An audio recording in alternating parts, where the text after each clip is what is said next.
প্যারাফ্রেজিংয়ের জন্য প্রথমে দেখো ক্রোম ওপেন করতে হবে।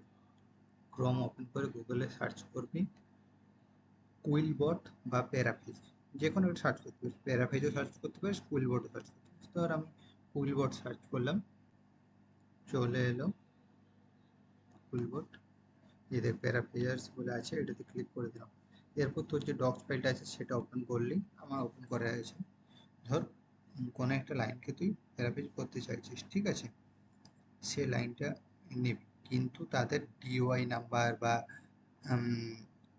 কি বলে পিএমআইডি নাম্বার এসব কিন্তু একদম কপি করতে যাচ্ছে না, শুধুমাত্র মেন যে লেখা বিষয়টা সেটা। ধর এটা আমি কপি করলাম, কন্ট্রোল সি, প্যারাফ্রেজিং গেলাম, আবার এখানে পেস্ট করে দিলাম।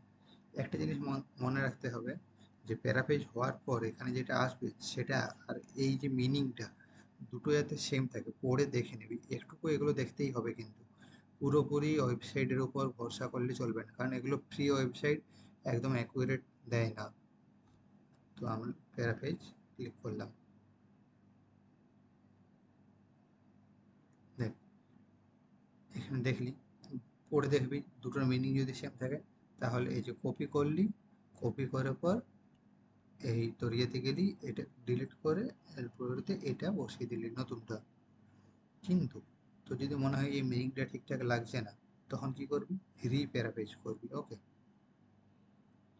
রিপ্যারাফ্রেজ করলে আবার একটা আসবে, সেটাও যদি পছন্দ না হয় আরও একটা রিপ্যারাফ্রেজ করবি, সেটা আসবে, সেটাও যদি পছন্দ না হয় আরেকবার করে দেখলি সে আগেরটাই চলে আসবে যতদূর মনে হচ্ছে। না, চারটে টোটাল দিচ্ছে, ঠিক আছে, তারপর আরও সে আগেরটাই চলে আসবে। তো এর মধ্যে তুই দেখে নিবি, যদি তোর কোনোটা পছন্দ ঠিকঠাক হলো তো সেটা নিবি, যদি পছন্দ না হয় তাহলে নিজের থেকেই এগুলোর মধ্যে কোনো একটা লাইনটাকে একটু চেঞ্জ করে চেষ্টা করবি।